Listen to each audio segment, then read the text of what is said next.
Selamat pagi, siang, dan malam Romo.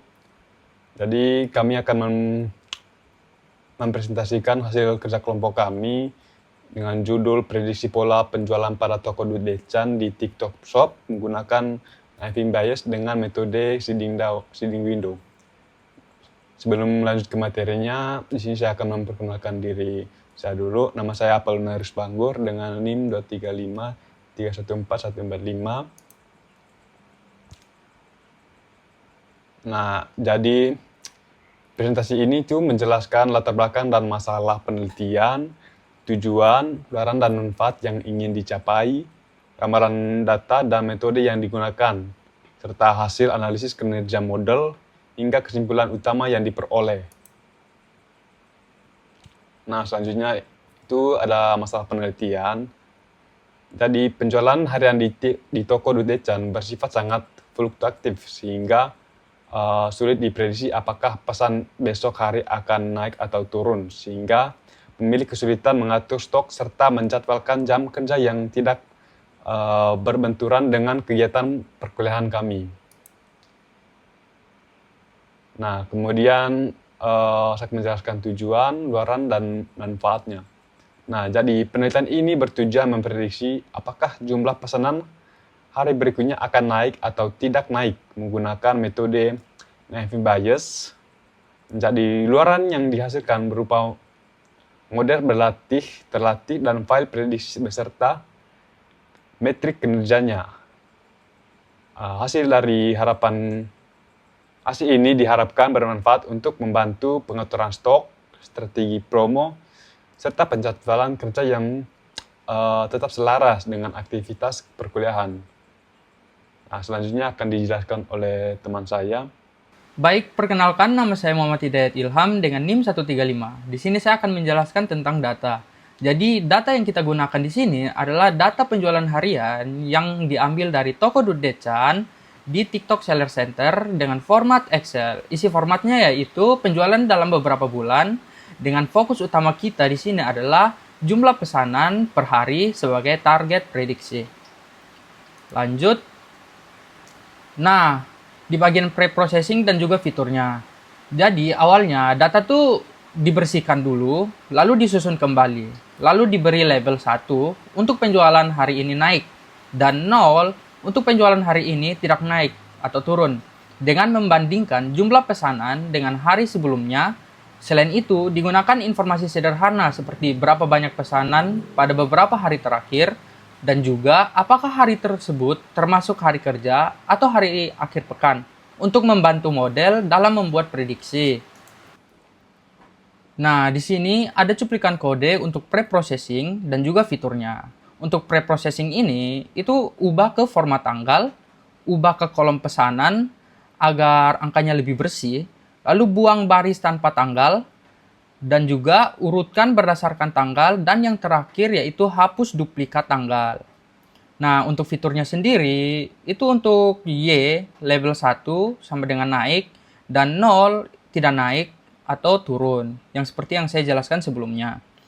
Lalu ada order select 1 untuk pesanan hari sebelumnya, ada PCT change 1D, itu persentase perubahan dibanding hari sebelumnya. Lalu MA3 dan MA7 itu adalah rata-rata pesanan 3 dan 7 hari terakhir. Lalu ada STD7 itu seberapa besar naik turun dalam 7 hari terakhir. DOW dan juga is weekend itu adalah info hari keberapa dalam minggu dan apakah hari tersebut adalah weekend. Selanjutnya akan dijelaskan oleh teman saya.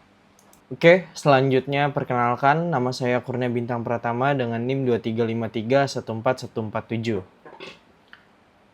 Oke, selanjutnya metodologi yang digunakan itu meliputi EDA untuk memahami karakteristik data penjualan processing untuk menyiapkan data dan membangun fitur, serta penerapan pendekatan sliding window, 60 hari untuk melatih model knifing bias-nya, kemudian kinerja prediksi, kemudian dievaluasi menggunakan metrik akurasi, precision recall, dan F1 score, serta dibandingkan dengan metode baseline sederhana. Jadi yang pertama itu kita mengambil dulu data penjualan dari dedekan, kemudian itu kita melakukan processing, kemudian pembuatan fitur, setelah itu sliding window 60 hari, kemudian itu kita menggunakan model Naive Bayes dan juga selanjutnya itu evaluasi. Oke, selanjutnya hasil EDA menunjukkan bahwa jumlah pesanan harian berada pada kisaran sedang dengan fluktuasi cukup besar. Terdapat hari-hari puncak dan hari-hari dengan penjualan sangat rendah bahkan juga nol. Kelas naik dan turun relatif seimbang serta terlihat pola mingguan di mana perilaku penjualan hari kerja dan akhir pekan menunjukkan perbedaan kecil. Jadi di data ini itu penjualan tertingginya itu ada di bulan September dan selanjutnya itu ada penurunan sekitar di bulan Oktober sampai November, tetapi di November ke Desember itu mulai ada peningkatan. Oke, selanjutnya hasil model dan diskusinya. Naive Bayes ini dengan sliding windows 60 hari menghasilkan akurasi sekitar 75%. Kemudian dengan precision dan recall yang cukup seimbang untuk kelas naik dan kinerja jauh lebih baik dibanding baseline mayoritas maupun persistence. Jadi untuk precisionnya itu ada di angka 78% dan recall up-nya itu ada di angka 70%. Kemudian untuk mayoritasnya, baseline mayoritasnya itu ada di 50%, sedangkan untuk persistence-nya itu ada di 42%. Jadi kinerja dari Naive Bayes ini lebih baik dibandingkan baseline mayoritas maupun persistence. Namun model masih terbatas karena hanya memanfaatkan histori pesanan dalam periode kurang dari 1 tahun dan baru memprediksi arah naik turunnya dan belum bisa untuk memprediksi besarnya jumlah pesanan itu secara tepat. Kemudian ini hasil penjualan tanggal 2 Desember itu terdapat penurunan yang pada tanggal 1 Desember itu terdapat 203 pesanan, tapi pada tanggal 2 Desember itu menurun jadi 107 pesanan. Oke, selanjutnya kesimpulan.